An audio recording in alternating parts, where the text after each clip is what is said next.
And we are live. What's going on, YouTube, Facebook, and LinkedIn Live? This is your boy, Billy Rowe. Today is Wednesday. I'd like to welcome you to the first row. And if it is Wednesday, you should already know what that means. It's time for the Wednesday word. That's Wednesday word.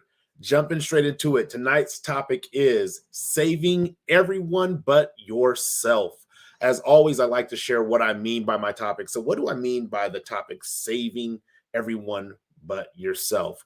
Well, what it's really about is about how we can become so entrenched in being the conceptual hero or the concept of being the hero for everybody else in the world, that we forget that we are important to our own life process. And really, what happens is we end up sacrificing ourselves in the process of being this hero. So, tonight, I have three tools for the first row for you, three tools for the first row that I want to share with you when it comes to this topic about saving everybody but yourself. So, let's jump straight into it. Tool number one when it comes to saving everybody but yourself is have days that you intentionally disconnect. These days where we will intentionally disconnect. What do I mean by that? Really, it's about every day. Think of, I guess we'll use the DC universe, Superman. Superman is Superman every day, but he has these moments where he disconnects from being Superman and becomes Clark Kent. The reason why I think this is important is because if Superman had to be Superman every minute of the day, I mean, as far as flying and saving and saving and flying and saving and saving and saving, at some point he doesn't get to have a life for Superman. He's just here now. Just all I do is I save the world 24/7. None of this life that I'm living is for me. And though I believe that parts of our lives should be I'm going to say donated, dedicated, sacrifice to the greater good of humanity, whether it's expanding technology, expanding information, doing Wednesday words, and sharing growth concepts with people. I think that part of life should involve that. But every day we can give to that, but we don't have to make every minute that. And that's why it's important to take those days or have some days where you intentionally disconnect. I remember somebody told me a long time ago, I forget who I was speaking with, but they told me a long time ago, they were like, when I'm out and I'm doing coaching, it was a coach because they were doing coaching, but when I'm out and I'm doing coaching and my phone rings, I let it go to voicemail. The reason I let it go to voicemail is even if it's my house that's calling me and they know I'm in coaching or don't know I'm in coaching, it's completely irrelevant. The thing is that time that I'm doing the coaching or that time that I'm doing development or perfecting my craft or that time where you're practicing your sport or that time where you're writing that essay, whatever it may be, that time is dedicated time. And because that time is dedicated time, if there is an emergency and I do need to be contacted, my recommendation to people is there's a number for that, 911. Call 911 first. Why? Because they're going to be able to get things underway way faster than I can. And when we allow ourselves to have these days where we intentionally disconnect, what we do is we create a space to not feel guilty for not being available. Man, I know when I first became a father with my first son, it was really challenging, especially when I became a single parent to that child, to be like, hey, I'm going to have some times and some days where I'm not on call, meaning you call me in, and because I know my son's there, I'm going to answer. There were days where my mother would actually pick up my son and take him for the weekend, and I would have to relax. And though there were things like I may not drink or do things that would impair my judgment because I wanted to be available if I needed to become available, there were other times where it was just like, hey, my mom has it. She raised me. I made it. I survived. She has my son. He's going to make it. He's going to survive. And if an emergency does come up at the time that I'm made aware of that emergency, then I can take action. But I don't have to be on the edge of my seat waiting for an emergency, waiting for the bat phone to ring to be like, yes, Commissioner Gordon. That's just a nod if you know about the Batman joint. Anyway, so that is the first thing. But the other thing about intentionally disconnecting that it allows you to do is it allows you to recharge. Again, Superman doesn't go around 24/7 flying from building to building and rescuing cats and rescuing humans. all day, every minute, every second of the day. There are times where he recharges, and there's times where we need to recharge, where we need to unplug, not just from technology, not just from TV, or not just from whatever it is that you may do in excess, work or whatever, but we need to unplug so that we can get ourselves into a space that we can truly recharge. And the strangest thing, and it's interesting that this keeps coming up in life, is that when we take these moments to recharge, there will be people that will want to fight you and say that you're selfish. They're going to say, "Oh, well, you're just thinking of yourself." The thing about thinking about yourself means that you're thinking, "I have to make sure that I keep everything in here in a healthy state, so that way I can be available to other people in the event that they have an emergency that I can be available for." But people will not only expect you to, but will allow you to let yourself run ragged. So it becomes your responsibility to put in today's thought of the day, put in the right standards so that you are protecting your ability to actually be present for the people that are important in your life. And then lastly, um, it's okay for people to have more than one person they call for an emergency. I have some friends where I feel like I am their number one call for an emergency. And they make that phone call to me, and I do my best to answer when they call. But there are some times where I am not available. I might be spending intimate time with my wife. I might be reading a book. I might be writing. I might be doing content creation. And I have to be okay with saying, hey, this time is intentional for me to do whatever I'm doing, and it's not a time for me to be fighting emergencies. I actually in my cell phone at 10 p.m. goes into do not disturb mode. And do not disturb mode, if you're not a starred contact in my phone, that means I wouldn't recommend calling me for an emergency, because from 10 until 7 a.m., my phone's not ringing for anything other than a starred contact. And my starred contacts know who they are. And if you don't know that you're a starred contact, then that means I don't know if you are or not. So that's tool number one. It's really important to understand that having days where you intentionally disconnect is crucial to your health and to your ability to actually be the hero that you may want to be from time to time. So let's move on. Tool number two. Tool number two, when it comes to saving everybody but yourself, is use the oxygen mask rule. Now, for those of you who have never flown in an airplane, they do this wonderful demonstration of all the safety features of the plane that you're in.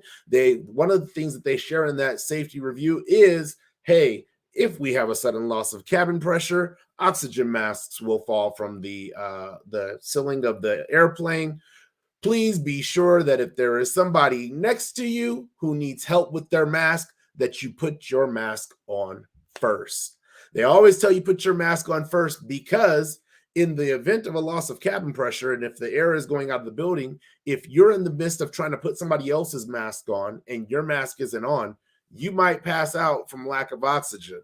And you might not even get the other person's mask on for them to turn around and help you. So now, instead of one person being without a mask that you can help, you now have two people without a mask that are unconscious that can't help each other.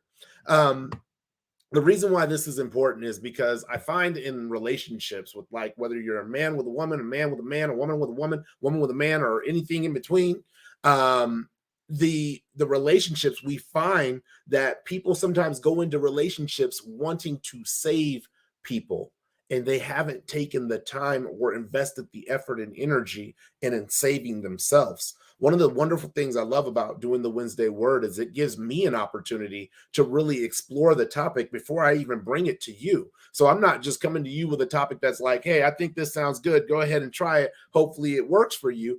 I'm actually taking this topic and seeing the places that I can apply it to my life. There are a huge or an immense amount of demands that are on my life, professionally, personally, side hustle professionally, with books and with content, with so many things, that it is very easy to become overwhelmed and in the activity of trying to help people. Because for me, I'm not here to save people. I'm here to help people grow, help people understand the things that they're going through, help people create solutions that resonate with them deeply that they can apply to their lives. That's where I'm at. I'm here to help. I'm not here to save. I'm not jumping in the volcano to help pull you out of the volcano. I might throw you down a rope and say, here, now, if you grab onto that rope, I will help pull you up, but you're going to have to grab onto that rope. I'm not jumping into the fire like that. This particular tool about using the oxygen mask rule, it's what I've seen in relationships where people, again, go in and they try to save people. Oh, they're down on their luck. I remember when I was down on my luck, when I was on the verge of being homeless, was on welfare, didn't have a whole lot of income, didn't really know where life was going. I knew I wanted to go up, but I didn't know how it was going to go up.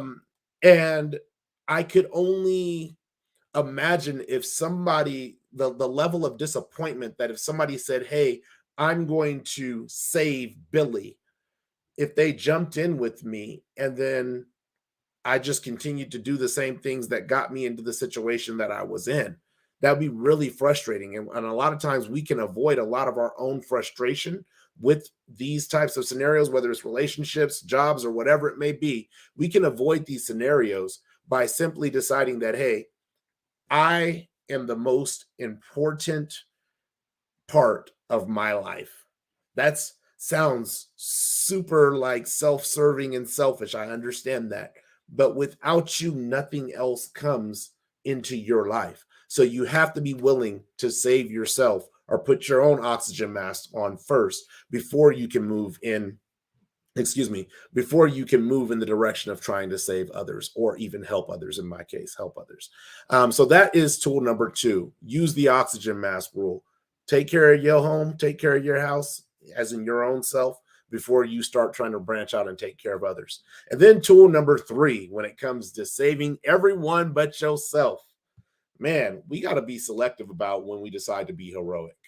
It's okay to want to be a hero. However, you can't want to save somebody more than they are willing to change, or more than they are willing or want to change for themselves.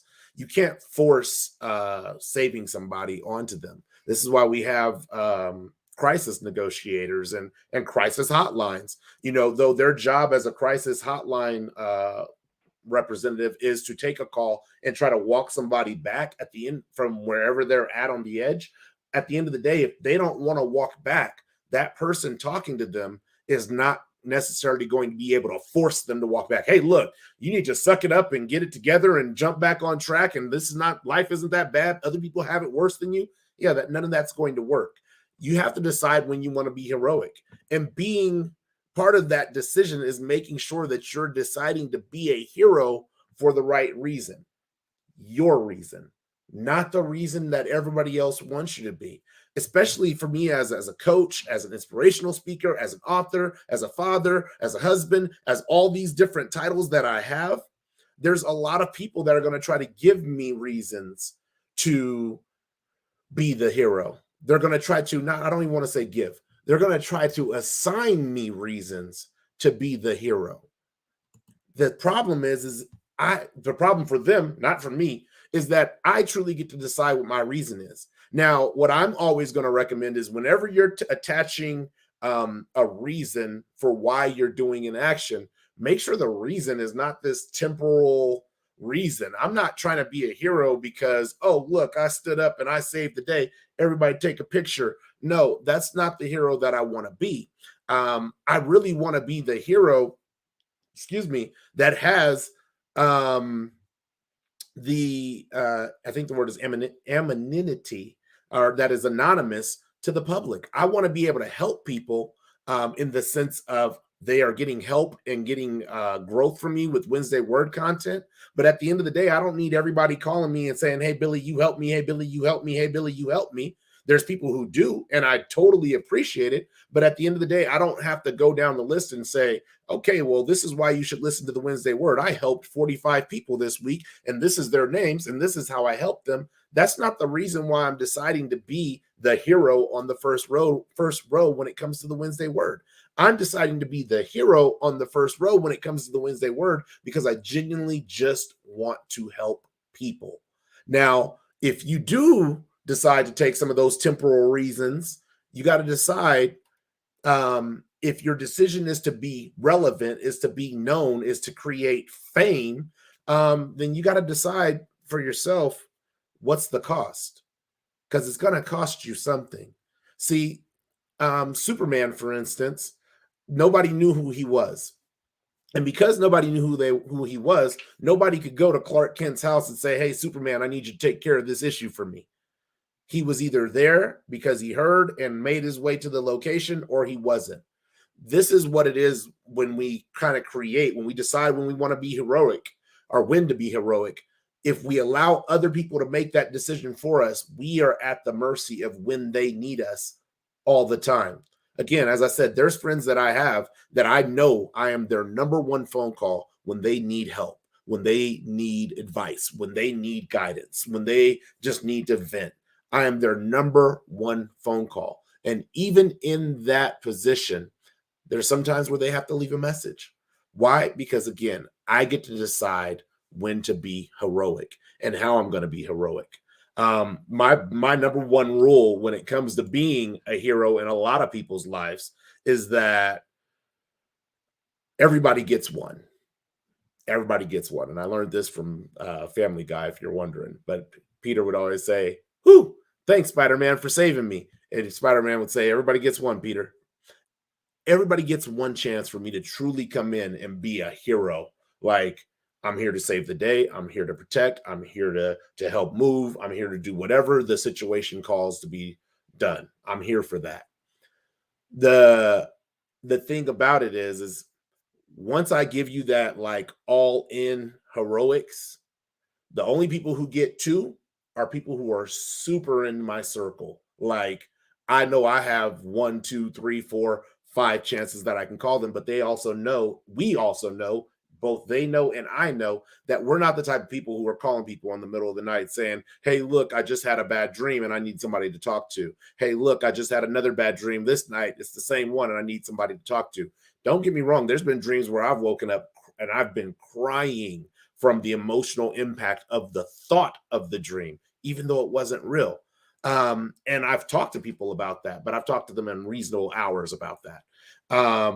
But when it comes to that emergency, everybody gets one. And once you have used that one, now I go all the way back to rule number or tool number one is about being intentional when I disconnect.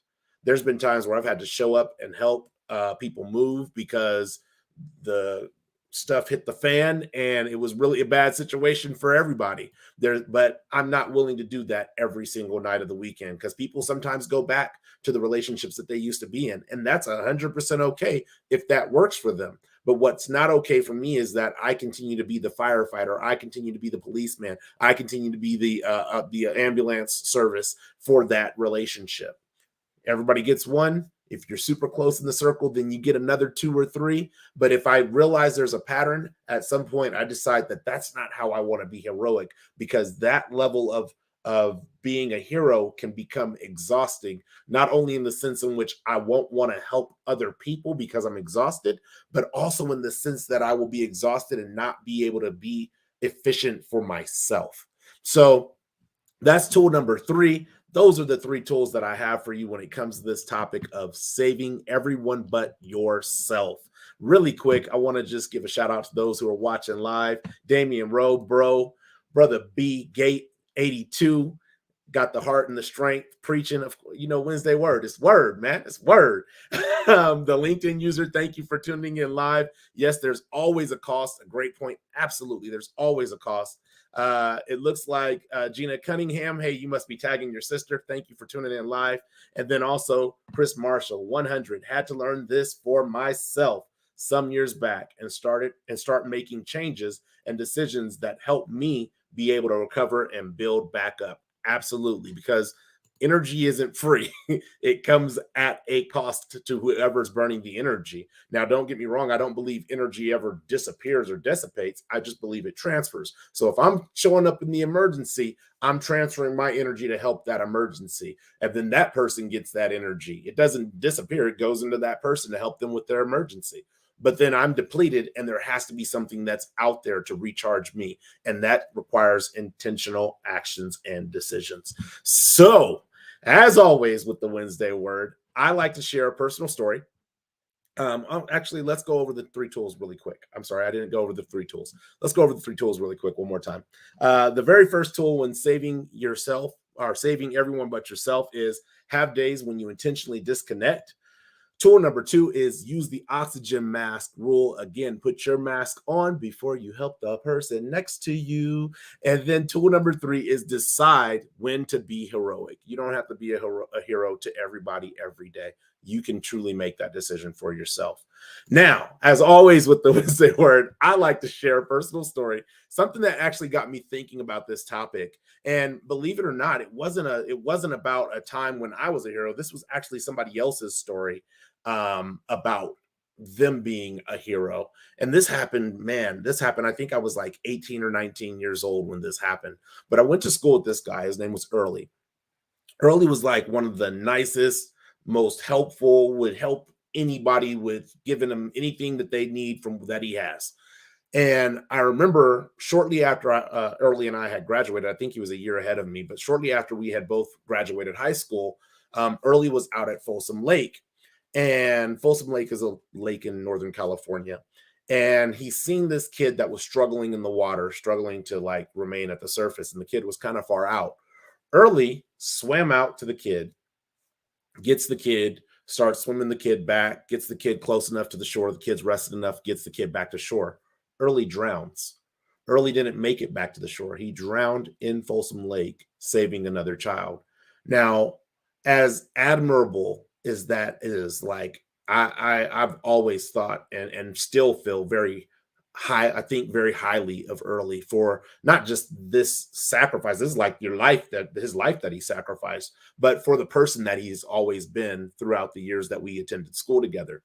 But this story got me thinking about how often we do that in situations that we deem are important in our lives, but may not be as important as we deem them to be. I think it's very honorable to swim out into a lake, not saving any energy to get a child and save that child's life. I think that that is an amazing, selfless act.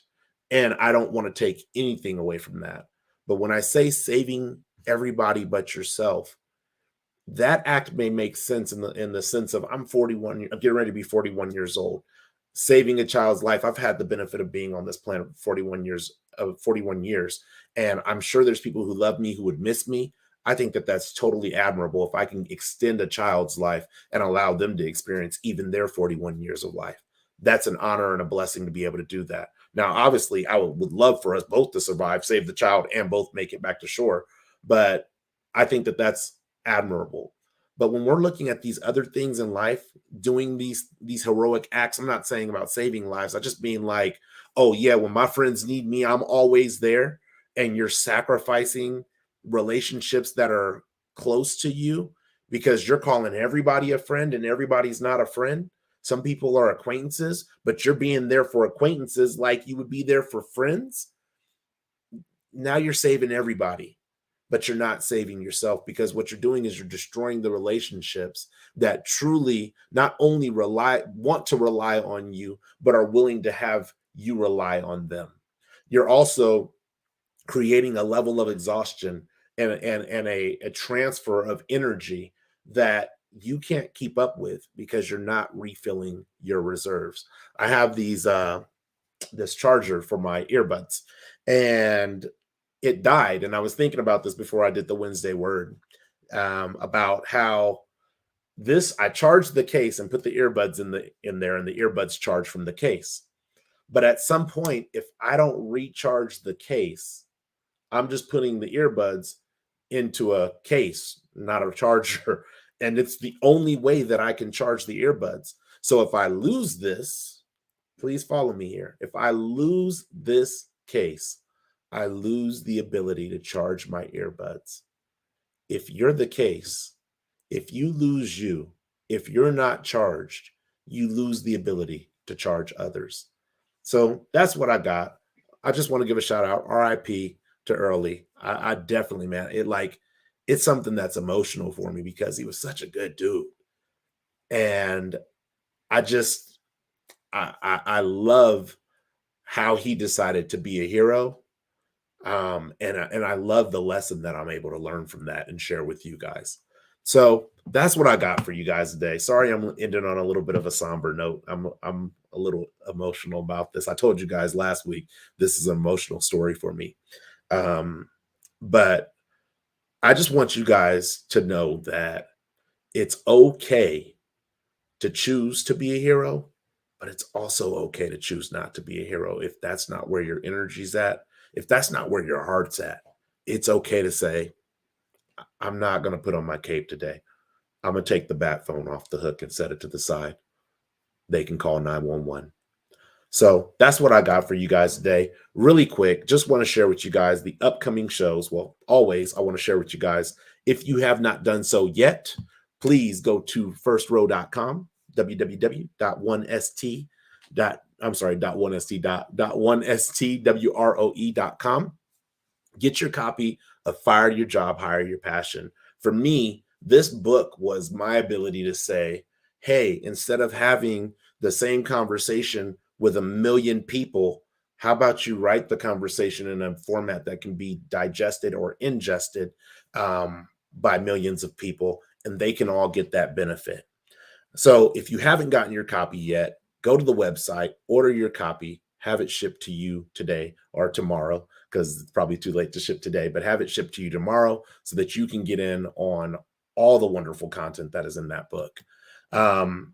The other thing is, for those who pre-ordered the book, which would have been on or before March 1st, there will be this Saturday a 2-hour live Q&A with myself, the author, on the first section of the book. That is the layoff section of the book.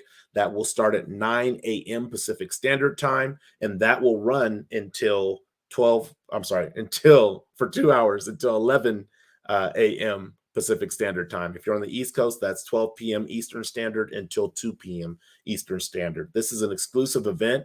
If you pre-ordered the book and you did not get the email, I keep saying, check your spam, because it might be there. If it's not in the spam, then you can reach me at contact@firstrow.com and I will get you the link. But please believe I'm going to confirm that you pre-ordered, because I want to make sure people who believed and invested in me, people who poured energy back in me after completing this big project, I want to make sure that this is exclusively for them.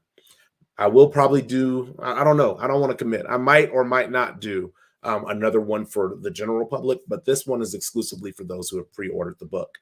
The other thing, man, we have so much going on in the first row. the other thing I want to remind you is next week, our upcoming show that we have for Carolyn Michelle and Billy Rowe Live. If you haven't been here the past 2 weeks, the past 2 Tuesdays, these conversations have been amazing. I don't even want to make another bigger word up. They have been amazing. These are live looks into conversations between Coach Carolyn Michelle, spiritual mindset coach of the Grind Defined, and thegrinddefined.com if you want to see her content, and myself, Coach Rowe of First Row. As you guys know, we're having these one-on-one conversations, and next week's conversation, hopefully somebody might come in live. Maybe we'll have somebody join live. But next week's conversation is about exposing the mask. I don't know why I put that E at the end of it. That's a typo, but it's exposing the mask. And if you want to know what that conversation is about, I encourage you to come in on Tuesday, catch that live show at 4 p.m. Pacific Standard Time, 7 p.m. Eastern Standard Time. And then also we have, as always, next week's Wednesday Word. Next week's Wednesday Word will be live. It's on Wednesday, April 4th at 6:30 p.m. Pacific, 9:30 p.m. Eastern Time. And the topic is you are not required to be your parents. This came directly from a conversation that B Gate 82 and I had together. So I really, really, really, really know that Bruce will be there, but I want other people to be there and really be able to gain some of the wisdom that was shared in that conversation. So that's what we have coming up on the first row. Last but not least, I think it's time to reopen this, that if you have a topic idea that you would like to submit to the first row, you can actually contact us via email at topics@firstrow.com. And if you do send a topic that we are going to use, we will let you know. We'll notify you, hey, we're going to use your topic, and we'll even let you know what day that topic will be discussed. So that way you can have all your friends and your family and your cousins and anybody else be there to hear about the topic that you brought to the surface on the first row. Again, I'm all about helping people discover solutions for themselves, but I feel like I'm not the only one who can come up with content for the first row. This channel, this concept is truly about us all sharing our stories, us all sharing our experiences. And I want to continue to hold true to that. So that's what I got for you guys. I'm really quickly going to bring the other comments in. That's right. Energy isn't free. And that's why we have to be careful on energy suckers. You should have been here on Tuesday. I don't know if you were or not, because I can't see who this is. But if you were here on Tuesday, we talked about the succubus. If you missed yesterday's Carolyn Michelle and Billy Roll Live, go back and catch the replay, because we talked about these energy succubuses. Thank you, Bruni, for tuning in. Appreciate it. Oh, wow. So sad. Absolutely. Early is a sad story, but he's also an empowering story. And this is how I try to honor his memory, by remembering this is over 20 years ago from my life. I still keep that lesson and the person that he was close and near and dear to my heart, so that I can be a reflection of continuing his legacy, because it was cut short, so short. So appreciate the words, bro. Absolutely, Chris. 100 Soto.